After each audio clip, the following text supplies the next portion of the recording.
سیدنا فاروق اعظم رضی اللہ تعالی عنہ کی ذات وہ عظیم ذات ہے.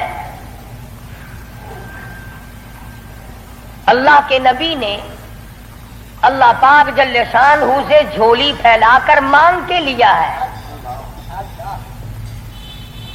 توجہ فرمائیں گے تو بڑی بات پلے پڑے گی. مانگنے والا محمد مصطفیٰ ہو اور دینے والا خدا ہو.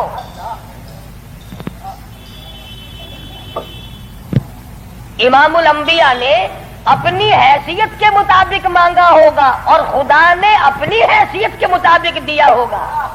السلام علیکم ورحمۃ اللہ وبرکاتہ. امید کرتا ہوں کہ آپ سبھی حضرات خیریت سے ہوں گے. میں آپ حضرات کے لیے قاری حنیف ملتانی صاحب کا بہت ہی اچھا بہت ہی ایموشنل والا بیان لے کر کے آیا ہوں کہ اگر آپ حضرت کا بیان سنیں گے تو ضرور آپ کی زندگی میں بدلاؤ ہو جائے گا. حضرت اپنے زمانے کے بہت بڑے مقرر تھے اور حضرت کے لیے دعائیں مغفرت کریں. چلیے ہم بھی آپ کے ساتھ قاری حنیف ملتانی صاحب کا بیان سنتے ہیں. چلیے ویڈیو کو شروع کرتے ہیں. مانگنے والا بھی دیکھے اور دینے والا بھی دیکھے, پھر پتہ چلے گا آپ کو کہ جو چیز مانگی ہے وہ کتنی بڑی ہے اور اللہ نے جو چیز دی ہے وہ کتنی بڑی چیز ہے. میں اور آپ کسی سے مانگیں گے 2-4 روپے, 200-400 روپے مانگیں گے, رشتہ ناتا مانگیں گے, دھن دولت مانگیں گے.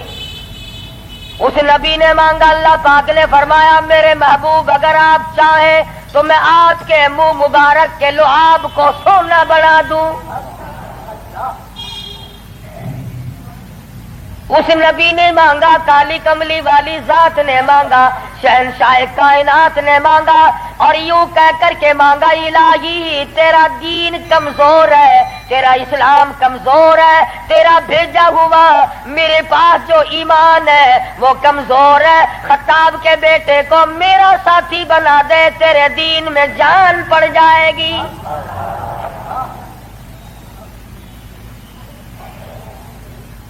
گویا فاروق اعظم اسلام کی شان و شوکت ہے, اسلام کی عظمت بن کر آئے, اسلام کی سربلندی بن کر آئے اور محبوب دو عالم صلی اللہ علیہ وسلم نے مانگا, خدا نے دیا. اس لیے علماء کرام کہتے ہیں تمام صحابہ کرام, تمام کے تمام صحابہ کرام, چاہے ابو بکر صدیق کیوں نہ ہو, عثمان ذی النورین کیوں نہ ہو, علی مرتضی رضی اللہ تعالیٰ عنہ کیوں نہ ہو, طلحہ زبیر کیوں نہ ہو, سعد ابی وقاص کیوں نہ ہو, خالد بن ولید کیوں نہ ہو, عبد الرحمن بن عوف کیوں نہ ہو, حضرت ابو عبیدہ بن جراح کیوں نہ ہو, امیر معاویہ رضی اللہ تعالیٰ عنہ اجمعین, کوئی کتنا بڑا صحابی کیوں نہ ہو, علماء کرام کہتے ہیں تمام کے تمام صحابہ حضور کے مرید ہیں, فاروق اعظم حضور کی مراد ہے.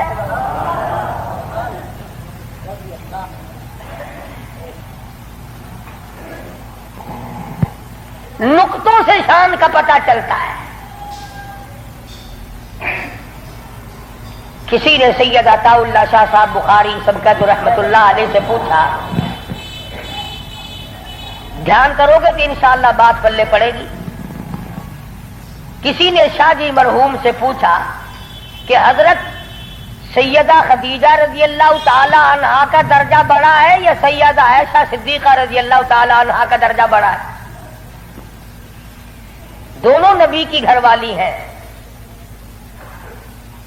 سب سے پہلی گھر والی حضور صلی اللہ علیہ وسلم کی ازواج مطہرات میں سے سیدہ خدیجہ ہیں, جن کے پیٹ سے اللہ پاک نے حضور کو 4 بیٹیاں دی, 2 بیٹے دیے, دونوں بیٹے اسی وقت اللہ نے بلا لیے.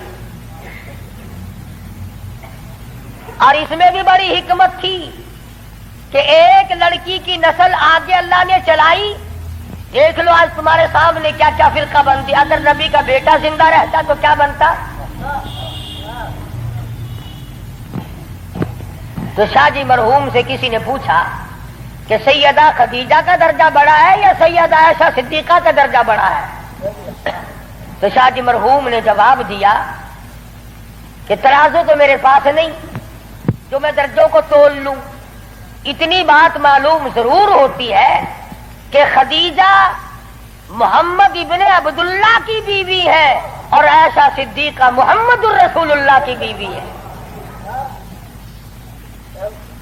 یعنی فرق یہ سمجھایا کہ سیدہ خدیجہ کا جس وقت نکاح ہوا اس وقت حضور مکے میں محمد ابن عبداللہ تھے، اور جب ایسا صدیقہ حضور کی جھولی میں آئی تو محمد رسول اللہ تھے صلی اللہ علیہ وسلم۔ ایک دن سیدہ عائشہ صدیقہ اور سیدہ فاطمہ الزہرا رضی اللہ تعالی عنہا، خالہ بھانجی بیٹی ماں بیٹی بیٹھی ہوئی تھی۔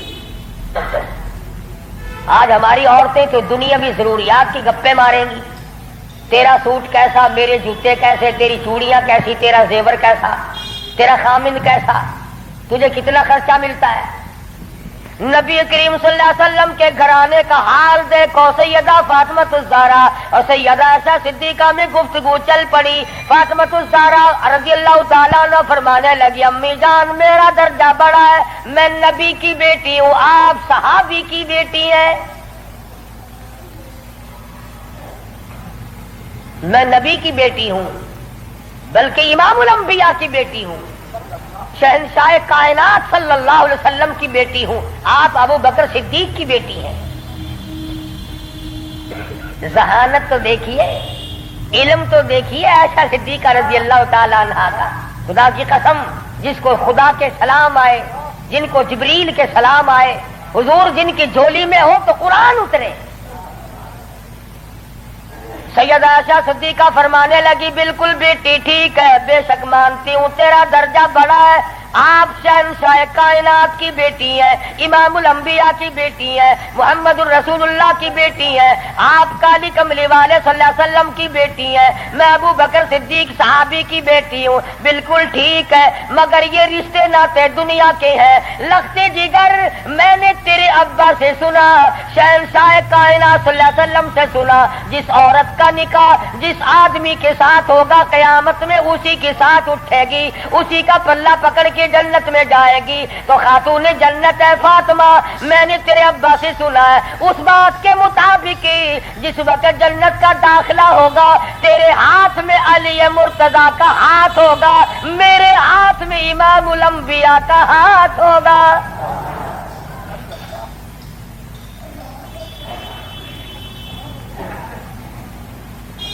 میں اپنے خامن کے ساتھ جنت میں جاؤں گی، آپ اپنے خامن کے ساتھ جنت میں جائیں گی۔ تو ان حضرات کے یہاں تو گفتگو بھی اس قسم کی تھی۔ فاروق اعظم رضی اللہ تعالی عنہ آپ صلی اللہ علیہ وسلم کی مراد مانگ کے لیا، ایسے وقت میں مانگا جب مسلمان پریشان تھے۔ مسلمانوں کو اپنا ایمان اظہار کرنے کا موقع نہیں تھا، مخفی اسلام رکھتے تھے۔ یہ اسلام کا شیر آیا، بہادر آیا تو تمام صحابہ کرام، بعض نے لکھا ہے جس دن فاروق اعظم مسلمان ہوئے اللہ کی دھرتی پہ آسمان کے نیچے کل 14 مسلمان تھے، اور ایک روایت یہ ہے کہ 39 مرد عورت پہلے تھے، 40 میں فاروق اعظم ہے۔ پھر بھی لمبی چوڑی کوئی بات نہیں، اور ایمان لانے کا سبب بھی بڑا عجیب بنا ہے۔ کفر میں بڑے پکے تھے، پکا آدمی ہر جگہ پکا ہوتا ہے، ڈھلا آدمی ہر جگہ ڈھلا ہوتا ہے۔ ایک دن بت کی پوجا کر رہے تھے، اس بت میں سے آواز آئی، اتنا بڑا آدمی ہو کر تیری مت ماری گئی، مجھ پتھر کو پوج رہا ہے، خدا کی پوجا کر۔ حضور صلی اللہ علیہ وسلم کے بارے میں خیال ہوا کہ یہ شاعر ہے، قرآن کریم پڑھتے ہوئے سنا، تردید ہوتی چلی گئی۔ کفار مکہ اکٹھے ہوئے، کہنے لگے نبی کی تحریک کو ختم کرو، نبوت کو قتل کر دو، امام الانبیاء صلی اللہ علیہ وسلم کو قتل کر ڈالو، یہ تحریک ختم ہو جائے گی، دین ختم ہو جائے گا، اسلام ختم ہو جائے گا۔ مشورہ ہوا آپس میں بیٹھ کر اس کام کو کون کرے۔ سارے مکے والوں نے اتفاق کیا خطاب کا بیٹا کر سکتا ہے۔ پتا چلا کہ کافر بھی بڑا بہادر شمار کرتے تھے، اپنے ذمے لے لیا، تلوار لی، چل پڑے قتل کے پروگرام سے، ارادے سے۔ صحابی راستے میں ملے، انہوں نے تیور بدلے ہوئے دیکھے تو گھر کا راستہ پھیر دیا، کہا کہ تیری بہن اور بہنوئی دونوں مسلمان ہو چکے ہیں، تمہارے گھر میں دین داخل ہو چکا ہے۔ اس وقت طبیعت میں مزید جلال آ گیا، میرے گھر میں دین آ گیا، ایمان آ گیا، اسلام آ گیا۔ دروازے پہ جا کے دستک دی، دروازہ زور سے کھٹکھٹایا، بہن سمجھ گئی میرا بھائی آ گیا جو ابھی کفر میں ڈوبا ہوا ہے۔ صحابی قرآن کریم پڑھا رہا ہے، میاں بیوی کو یاد کرا رہا ہے۔ آج میاں بیوی تو مل کر کیا قرآن یاد کریں گے، اولاد کو قرآن کریم پڑھانے کے لیے آج کا مسلمان تیار نہیں۔ صحابی کو چھپا دیا، اندر داخل ہوئے، پوچھا تم کیا کر رہے تھے، کیا پڑھ رہے تھے؟ فوراً جواب دیا اور کہہ اٹھے تجھے کیا مطلب ہے؟ پکڑا ہے بہنوئی کو، مارا مار کے بے ہوش بنا دیا۔ بہن اٹھی، کہنے لگی ہے عمر آج کیا اپنی بہن کو بیوہ کرنے کا ارادہ ہے؟ اجاڑنے آئے ہو، بسے ہوئے گھر کو برباد کرنے آئے ہو۔ بہنوئی کو چھوڑ دیا، بہن کو پکڑ لیا، اتنا مارا، ناک سے خون جاری، آنکھوں سے خون جاری، منہ سے خون جاری، مارا ہے اپنے دین کی وجہ سے۔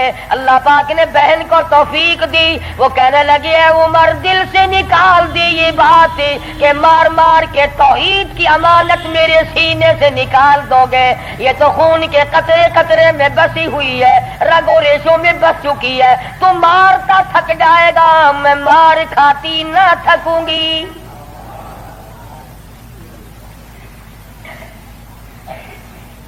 جس ماں کی چھاتی کا دودھ تو نے پی رکھا ہے، میں نے بھی اسی کا دودھ پی رکھا ہے، تیرا جتنا جی چاہے مار لے، ایمان کار کلمے کا انکار نہیں کیا جا سکتا۔ اس لیے شاعر کہتا بہن بولی عمر ہم کو اگر تو مار بھی ڈالے، شکنجوں میں کسیاں بوٹیاں کتوں پہ نچوا دے، جو تیرا جی چاہے کر گزر۔ میرے ایمان کی یہ کیفیت ہے، ہم اپنے دین حق سے ہرگز پھر نہیں سکتے ہیں، بلندی معرفت کی مل گئی ہے گر نہیں سکتے۔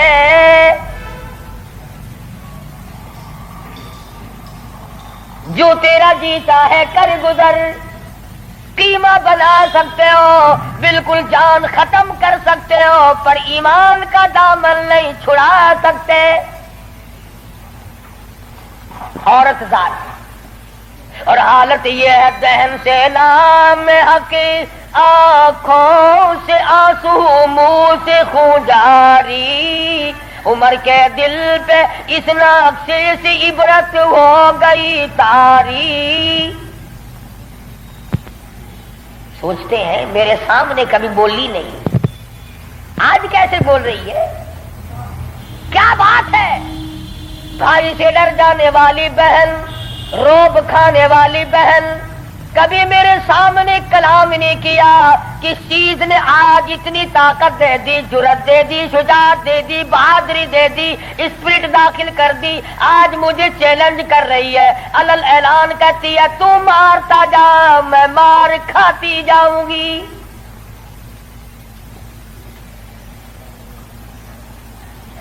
پیچھے کو ہٹ کر بیٹھ گئے اور کہنے لگے کہ فاطمہ میری بہن اب تو وہ دکھا دے تم کیا پڑھ رہی تھی۔ ایسے وقت میں بھی قرآن کریم کا تقدس ملحوظ ہے۔ پاکستان کے مسلمانوں تم نے اخبارات میں پڑھا سنا، شرم نہیں آئی؟ 15 شہروں میں قرآن کریم کی توہین کی گئی، اللہ کے قرآن پہ پخانے کیے گئے۔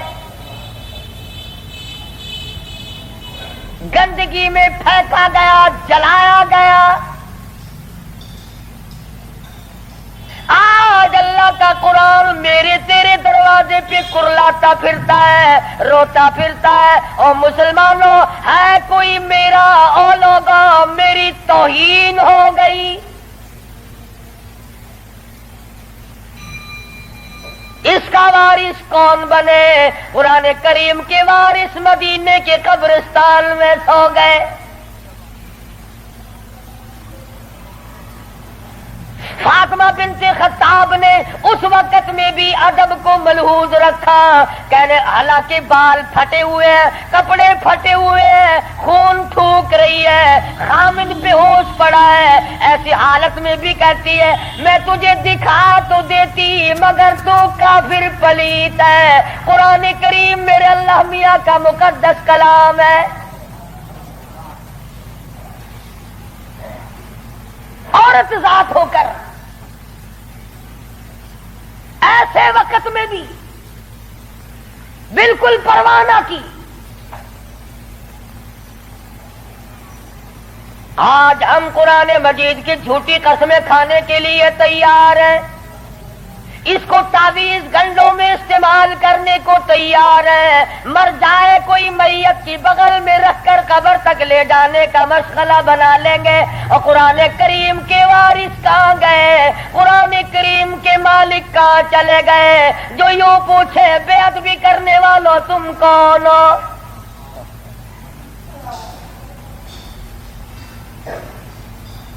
آج اگر کسی حکومت کے بارے میں کوئی بات کر دی جائے فوراً سزا آ جاتی ہے، اگر کسی کے بارے میں کچھ کہہ دیا جائے فوراً قانون حرکت میں آتا ہے، حکومت کے کارندے حرکت میں آتے ہیں۔ اور سی آئی ڈی والوں، انٹیلیجنس والوں، کہاں گیا تمہارا محکمہ؟ اللہ کے قرآن کی بے عزتی ہو گئی۔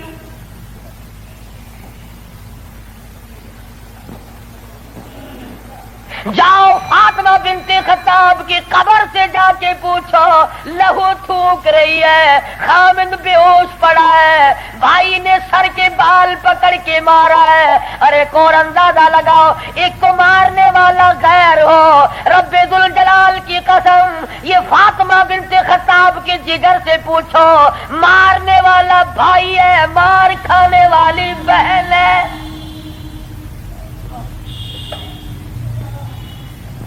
چوری نہیں کی، ڈاکہ نہیں مارا، گناہ کوئی نہیں کیا، قصور کوئی نہیں کیا، قرآن کریم کیوں پڑھتی ہے؟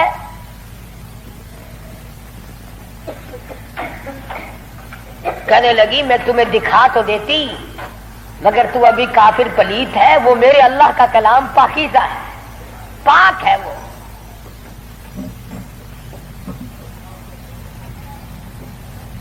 دیکھوں گا ضرور، میں پاک کیسے ہو سکتا ہوں؟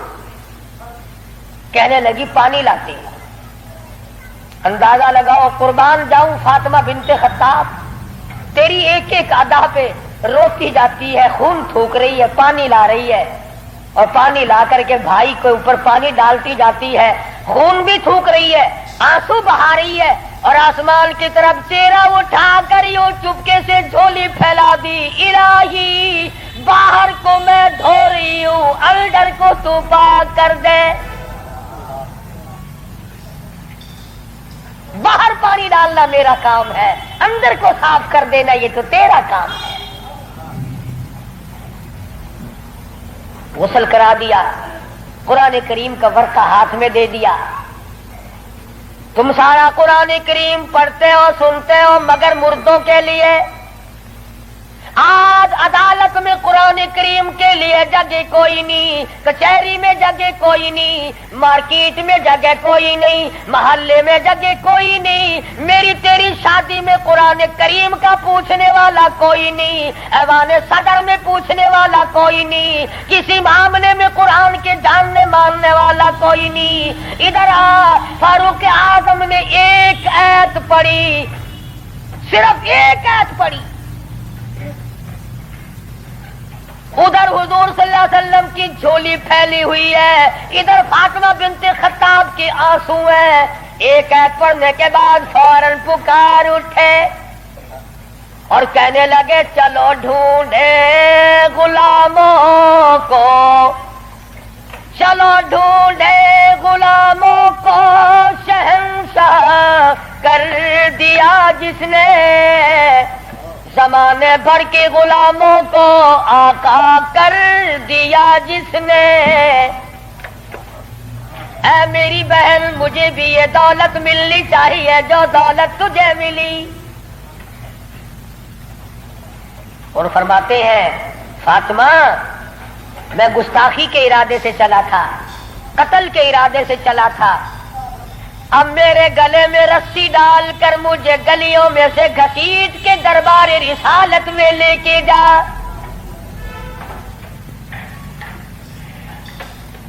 سجدہ شکر کیا بہن نے، الہی تیرا شکر ہے میرے بھائی کو ہدایت ہو گئی، میں اپنی مار بھول گئی، میں اپنا دکھ بھول گئی، اپنی پریشانی بھول گئی، زخموں کو بھول گئی۔ اے میرے اللہ تیرا لاکھ لاکھ شکر ہے میرے بھائی کو اسلام کی دولت مل گئی۔ دربار رسالت میں سب کہہ دو صلی اللہ علیہ وسلم میں حاضر ہوئے، اسلام سے مشرف اسلام ہوئے۔ حضور صلی اللہ علیہ وسلم نے وضو فرمایا، نماز کی نیت باندھنے لگے۔ فاروق اعظم نے پوچھا کیا کرو گے؟ کہ نماز پڑھوں گا۔ عرض کیا نماز کیا چیز ہے؟ فرمایا میرے اللہ کا حکم ہے، میرے اللہ کی یاد ہے، عبادت ہے۔ کھاتا نا آخر فاروق ہلکی سے تو نہیں مانگی تھی کالی کملی والے نے صلی اللہ علیہ وسلم۔ بہادر بول اٹھا میرے آقا، وہ دن گئے جب آپ کوٹڑی میں نماز پڑھا کرتے تھے، چھپ چھپ کر نماز پڑھا کرتے تھے۔ یہ آج سے پہلے کی باتیں تھی، ساری دنیا حرم میں عبادت کرے، بیت اللہ میں عبادت کرے، آپ کوٹڑی میں نماز ادا کرے کیوں؟ اسی وقت چلو بیت اللہ میں نماز ہوگی۔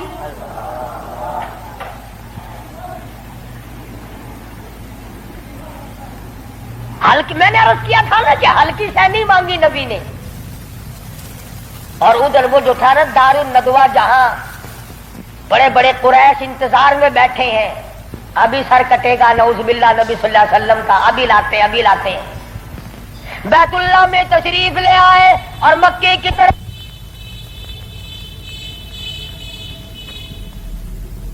بچے دوڑے لو بھی کام بن گیا، جس کام کے لیے ہم نے بھیجا تھا وہ کام بن گیا۔ نعوذ باللہ نبی کو شہید کر دیا گیا۔ سامنے آئے، فاروق اعظم فرمانے لگے آؤ، جس نے اپنے بچے یتیم کرانے ہو وہ مقابلے میں آ جائے، جس نے اپنی بیوی کا سہاگ اجاڑنا ہو سامنے آؤ۔ وہ دن گئے جب تم میرے محبوب کو تنگ کیا کرتے تھے، اب انگلی کا اشارہ کرو گے میں انگلی کو کاٹ کے رکھ دوں گا، آنکھ کا اشارہ کرو گے اپنے محبوب کی حمایت میں تمہاری آنکھ نکال کے پھینک دوں گا۔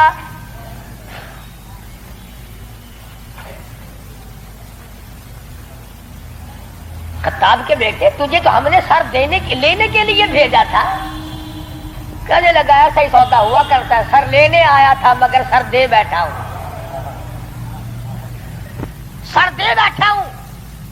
اب تو یہی حالت یہ رہے گی، میرا سر ہو تیرا در ہو، تیرا در ہو میرا سر ہو، میرا دل ہو تیرا گھر ہو۔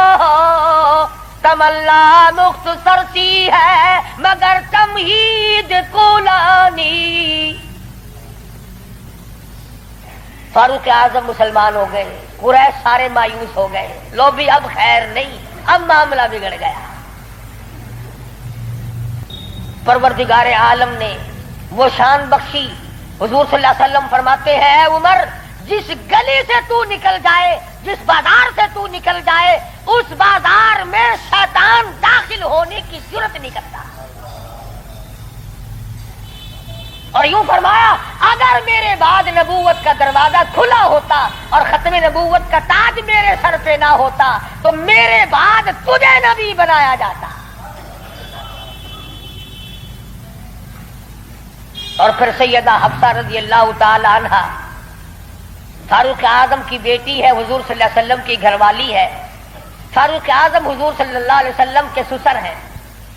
کیا نظارے آئے ہوں گے جس وقت فاروق اعظم کے دروازے پہ کالی کملی والے دلہا بن کر آئے.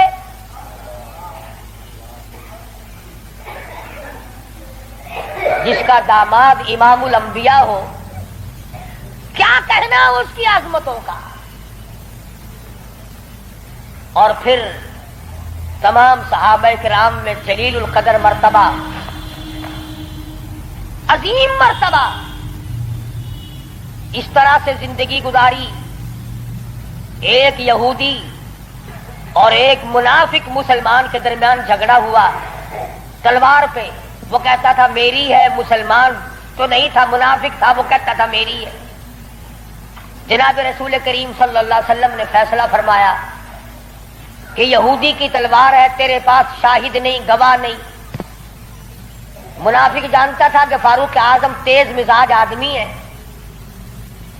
فاروق اعظم کے پاس آیا اور کہنے لگا کہ میرا اور اس یہودی کا جھگڑا ہے، فیصلہ کریں آپ. تلوار پہ جھگڑا ہے ہمارا، یہ کہتا میری ہے اور میں کہتا ہوں میری ہے. یہودی نے چپکے سے کہا کہ جی ہاں آپ فیصلہ کر دیں. پہلے محمد عربی صلی اللہ علیہ وسلم نے بھی فیصلہ فرمایا. حضرت عمر نے پوچھا حضور نے فیصلہ کر دیا؟ کہ جی ہاں حضور نے میرے حق میں فیصلہ کیا. یہودی کہنے لگا. اور فاروق اعظم نے اس منافق سے پوچھا کیوں میں، تو کیوں آیا یہاں؟ کہنے لگا جی میں تو آپ سے فیصلہ کراؤں گا. انہوں نے تو اپنے آدمی کی بھی پاسداری نہیں کی. دیکھو نا یہ تو یہودی ہے، کافر ہے، اس کو تلوار دے دی. کہ اچھا تو حضور کے بعد مجھ سے فیصلہ کرانے آیا ہے؟ کہ جی ہاں میں تو آپ سے کراؤں گا. دیکھو نا آپ کتنے غیرت والے آدمی ہیں. کہ اچھا اچھا ماشاءاللہ تشریف رکھو، ابھی فیصلہ کر دیتا ہوں. منافق نے سمجھا کوئی رجسٹر اٹھانے گئے ہیں.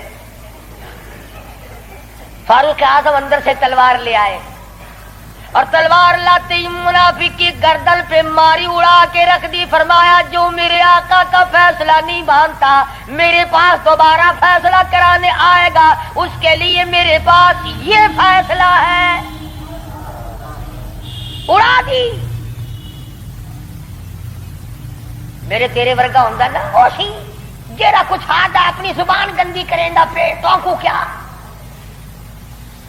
صحابہ رسول کو تبرہ کرے، اپنی زبان گندا کردہ کھڑا، اپنی زبان بکدا پیا، تیرا کیا بگڑتا ہے؟ اور میں آدھا تیری دھی کو مندہ کڈھے وال اپنی زبان گندی کرتا ہے، تینوں غیرت دا جوش کیوں آندا ہے؟ تجھے بہن کی گالی دے پھر بھی تو زبان گندی ہے، تجھے بیٹی کی گالی دے دے پھر بھی تو زبان گندی ہے، تجھے ماں کی گالی نکال دے پھر بھی زبان گندی ہے. تو قتل کر دیتا ہے، قتل ہو جاتا ہے، ہوش کھو بیٹھتا ہے غیرت کا مارا. اور رب ذوالجلال کی قسم میری تمہاری کروڑوں بیٹیوں کی آبرو قربان کر دو سیدہ عائشہ صدیقہ کے جوتے مبارک پہ.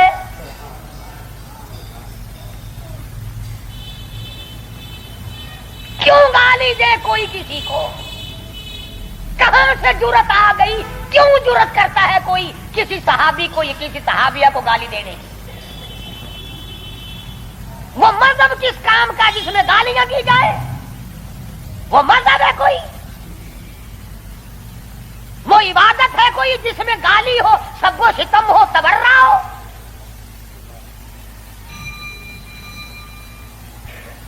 آج اگر کسی مغلیہ خاندان کے فرزند کی حکومت ہوتی، ہم پھر دیکھتے کہ کون ہے امیر معاویہ کو سب کو ستم کرنے والا اور کون ہے اما عائشہ کو بھونکنے والا. اور میرا ایمان ہے، میں یہ جوش دلانے کے لیے نہیں کہتا، میرا ایمان ہے جس کان نے صحابہ کرام کا تبرہ سنا یا اپنی اما کی شان میں گستاخی سنی، جب تو 50,000 سال کا پیاسا ہوگا، تیری آنکھ نے پانی نہیں دیکھا ہوگا، نہ ندی نہ نالا نہ چشمہ نہ کنواں نہ سمندر نہ دریا، سوا نیزے پہ سورج ہوگا اور 50,000 سال کا ایک دن گزرے گا. اور جب تو کالی کملی والے صلی اللہ علیہ وسلم کے دربار میں حوض کوثر پہ جائے گا، میرا ایمان ہے اما ایسا تیرا دامن پکڑ کر جھٹک کے پوچھیں گی بیٹا تو ہی تھا جو میری شان میں گالیاں سنا کرتا تھا.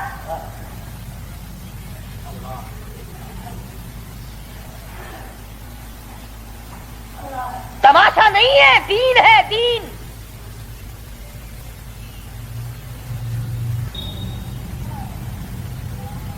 سیدنا فاروق اعظم رضی اللہ تعالی عنہ ان عظیم ہستیوں میں سے ہیں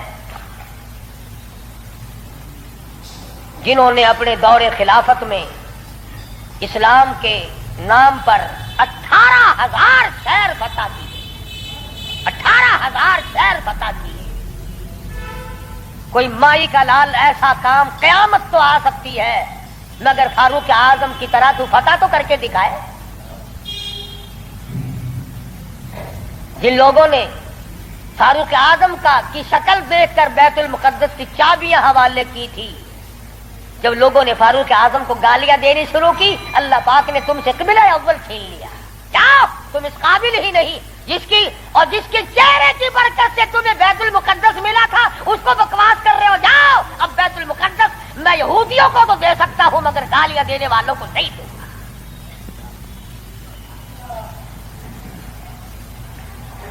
بڑی عظمت کے مالک ہے سیدنا فاروق اعظم رضی اللہ تعالی، جنہوں نے اپنے دور خلافت میں وہ عدل کیا۔ اب وہ منافق کی گردن جو اڑا دی نا، منافق تو بے شمار تھے، اوپر سے مسلمان بنے ہوئے تھے، اندر سے پکے یہودی تھے۔ ہائے ہائے، دیکھو بالکل بے گناہ اپنے دروازے پہ، ارے بھائی اکرام کرنا چاہیے تھا، کلمہ گو کو قتل مار کر دیا۔ ہائے ہائے ہائے، سارے اکٹھے ہو کے اور دربار رسالت میں گئے، دربار رسالت میں گئے، ہائے مر گئے، ہائے مر گئے، ہائے ہائے۔ حضور صلی اللہ علیہ وسلم نے پوچھا کیا ہوا؟ ارے بس وہ تمہارا ہے نا، وہ کون؟ ارے وہ بڑا، آپ نے بڑا بنا رکھا ہے نا اسے، کون؟ اجی وہ ہے نا جس کو فاروق اعظم کہتے ہیں، عمر۔ ہاں، حضور صلی اللہ علیہ وسلم نے فرمایا ہاں ہاں کیا بات ہے، بالکل بے گناہ، بے قصور، بے خطا، بڑا نیک آدمی، حاجی، قاضی، نمازی، تلوار ماری، گردن اڑا دی مسلمان کی۔ ہاں، یہی تو دکھ ہوا، مسلمان کو مار دیا، بدلہ دلواؤ، جلدی کرو۔ انہوں نے سوچا چلو ہمارا تو ایک کمینہ گیا، پر بدلے میں فاروق اعظم کو قتل کریں گے۔ امام الانبیاء، محبوب کبریا حضرت محمد مصطفیٰ صلی اللہ تعالی علیہ وسلم نے فاروق اعظم کو بلا بھیجا، بلا کے فرمایا اے فاروق، یہ کیا بات کہہ رہے ہیں؟ کہتے ایک مسلمان کو آپ نے قتل کر دیا بغیر کسی وجہ کے۔ فاروق اعظم پریشان ہوئے، میں اب کیا کروں؟ ادھر سے جبریل امین قرآن لے کر آ گیا، فلا وربک۔ لوگوں، وہ کتنی بڑی شان کے مالک ہوں گے جن کی ضرورتوں کے مطابق قرآن اترا۔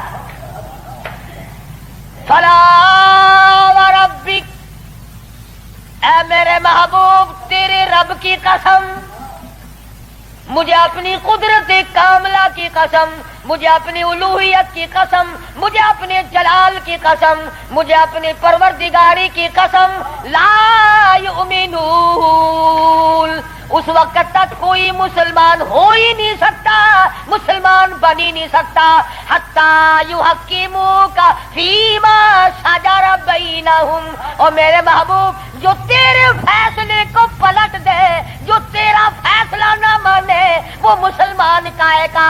میں خدا قسم کھاتا ہوں، فاروق نے مسلمان نہیں مارا بلکہ یہودی منافق مارا ہے۔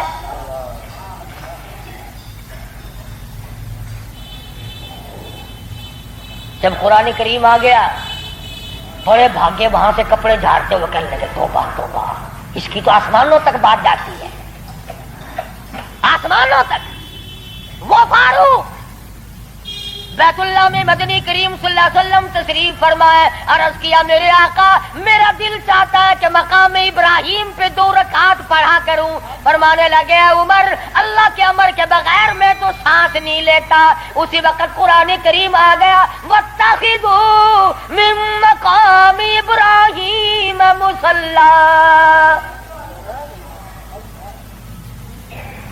17 مقام ایسے ہیں، یاد کر لیا کرو کوئی بات۔ ویسے تو تمہارے بڑے یاد رہتے ہیں، میرے بینک میں کتنے ہیں، فلاں سے کتنے لینے ہیں، مسئلے یاد نہیں رہتے۔ 17 مقام ایسے ہیں جو فاروق اعظم نے فرش پہ چاہا، میرے اللہ نے عرش پہ وہی چاہا۔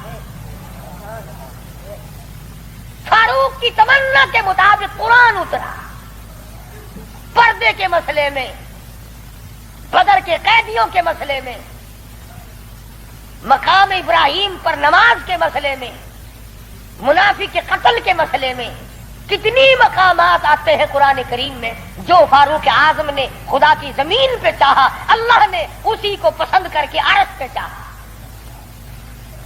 کتنا بڑا آدمی ہے جس کی چاہت عرش والے سے مل جائے، اور پھر ساری زندگی انصاف کیا، اس قسم کا عدل کیا، اس قسم کا انصاف کیا کہ دنیا شاہد ہے، اولاد کی تربیت کی ہے، اپنی اولاد کو سنبھالا ہے۔ حکومت ہے فاروق اعظم کی رضی اللہ تعالی عنہ۔ چھوٹا سا آپ کا پوتا کھڑا ہے، ابو موسیٰ اشعری سب کہو رضی اللہ تعالی عنہ، حضور صلی اللہ علیہ وسلم کا ایک صحابی ہے، اس نے بیت المال میں یعنی سٹور میں خزانے والے کمرے میں جھاڑو دی، وہاں سے ایک درہم ملا، مٹی میں سے، کوڑے کباڑ میں سے چونی مل گئی۔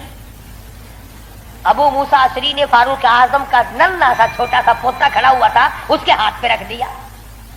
بچہ ہے، کوئی شے لے لے گا، کوئی مالک تو نہیں اس کا، یہ تو گرا پڑا ملا ہے، کوڑے کرکٹ میں سے ملا ہے، اس کمرے میں سے ملا جہاں مسلمانوں کا خزانہ ہوتا تھا۔ پوتا دادا کے پاس چلا گیا، فاروق اعظم نے جب بات کی تو پتا چلا بچے کے کچھ منہ میں ہے۔ فرمایا بیٹا منہ میں کیا ہے؟ عرض کیا دادا جان پیسہ ہے۔ کہاں سے آ گیا؟ ابو موسیٰ اشعری نے دیا، نکال کے دیکھا تو ایک درہم۔ خوش نہیں ہوئے، میرے پوتے کے ساتھ محبت کی ہے، خوش نہیں ہوئے، بلایا ابو موسیٰ اشعری کو اور فرمایا ابو موسیٰ، اس اللہ کی دھرتی پہ آسمان کے نیچے تجھے میری اولاد سے زیادہ کوئی ذلیل نظر نہیں آیا؟ قوم کا پیسہ، بغیر تقسیم ہوا پیسہ، بیت المال کا ٹکا تو نے میرے بچے کو کیوں دیا؟ مار مار کر تیرا بگاڑ دوں گا۔ یوں تربیت کی ہے فاروق اعظم نے اپنی اولاد کی۔ آج ہم گڑپ چھڑپ مل جائے صحیح اولاد کا کھاتا پورا ہی پورا کرنا۔ پھر وہ فاروق جس کا آخری وقت آیا تو نماز میں، کوئی ایکسیڈنٹ میں مرے گا، کوئی آپریشن روم میں مرے گا، کوئی بیوی بچوں کے سامنے تڑپ تڑپ کے مرے گا۔ فاروق اعظم کو چھرا مارا گیا فجر کی نماز میں، بے ہوش ہو کر گر پڑے۔ اس کے بعد اپنے لخت جگر حضرت عبداللہ کو بلوایا رضی اللہ تعالیٰ اور فرمایا بیٹا جا سیدہ عائشہ صدیقہ کے پاس چلا جا اور جا کر میرے لیے ایک بھیک مانگ لا، اور جا کر کے بھیک مانگ۔ عائشہ صدیقہ مالکہ ہے اس حجرے کی جس حجرے میں محمد عربی صلی اللہ علیہ وسلم دفن ہے، ابو بکر صدیق دفن ہے، ایک قبر کی جگہ ہے۔ عائشہ صدیقہ سے جا کر میرے لیے بھیک مانگ کے آ، اور جا کے یوں کہنا ہے چھپائے کفن میں آج عمر، اور سوالی آپ سے اے سر بسر، اس کو بس للہ اجازت دیجیے تاکہ قدموں میں نبی کے جا بچھے۔ اجازت دے دو اللہ واسطے بھیک مانگتا ہوں۔ اور آج میری یہ حالت ہے، پیش یہ مولا کا ہے اتنا خیال، اور کانپتا ہے عمروں کا بس بال بال۔ رو رہے ہیں فاروق اعظم، فرماتے ہیں دیکھیے آج جالا اس کی حضور، کیسے آوے پیش وہ رب غفور۔ نہ نامعلوم کیا بنے گی۔ حضرت عبداللہ بن عمر رضی اللہ تعالیٰ اما عائشہ صدیقہ رضی اللہ تعالیٰ عنہ کی خدمت میں گئے، قبر کی جگہ مانگی، ابا جان نے بھیک مانگ رہے ہیں۔ فرمانے لگی میں نے اپنے لیے رکھی تھی، مجھے اس کے بدلے میں قیامت تو آ سکتی ہے مگر ایسی جگہ نہ ملے گی۔ واہ عائشہ صدیقہ، تم نے اچھا صدقہ کیا، تاریخ کو شرمندہ کر دیا۔ ارے 4 پیسے اللہ نام پہ دو گے تمہیں امید اور مل جائیں گے، کپڑا دو گے تمہیں امید اور مل جائے گا، کھانا دو گے تمہیں امید اور مل جائے گا، مکان دکان دو گے تمہیں اور مل جائیں گے، لیکن عائشہ صدیقہ جانتی ہے نہ اور نبی آئے نہ ایسا حجرہ بنے، یہ تو جنت کا ٹکڑا ہے۔ عائشہ صدیقہ کو پتا ہے کہ یہ وہ زمین ہے، زمین کے وہ ذرے جو حضور صلی اللہ علیہ وسلم کے جسم اقدس کو لگے ہوئے ہیں، ان کا درجہ عرش عظیم سے بلند ہے۔ مگر اما عائشہ فرماتی ہے رضی اللہ تعالیٰ عنہ کہ کوئی اور ہوتا تو میں انکار کر دیتی، فاروق کو انکار کرتے شرم آتی ہے، میرے محبوب نے اللہ سے مانگ کے لیا تھا، جاؤ میرا اللہ مالک ہے میں نے دے دی۔ جب واپس آئے حضرت عبداللہ بن عمر، ادب دیکھو، فرمایا مجھے اٹھا کے بٹھاؤ۔ اما عائشہ کا جواب لیٹ کر سننا بے ادبی سمجھتا ہوں۔ اٹھا کے بٹھایا، بتایا کہ اجازت مل گئی، رونے لگے۔ انصاف کا دم بھرنے والوں، عدل کا نام لینے والوں، آؤ فاروق کا آخری انصاف دیکھو، آخری۔ یوں فرمایا ابھی مجھے سانس آ جا رہے ہیں، جب میری روح پرواز کر جائے، جب میرا دم نکل جائے، مجھے غسل دے کر فارغ ہو جاؤ، جنازے کی تیار کر چکو، جب میرا منہ کفن میں چھپا سکو اور چھپا چکو، میرا جنازہ اٹھا کر اما عائشہ صدیقہ کے دروازے پہ لے جانا۔ کیوں؟ کیا کریں گے وہاں لے جا کر؟ فرمایا قیامت تک کے آنے والے لوگ یوں نہ کہیں زبردستی لے لی ہوگی، ورنہ ایسی جگہ کون دیا کرتا ہے۔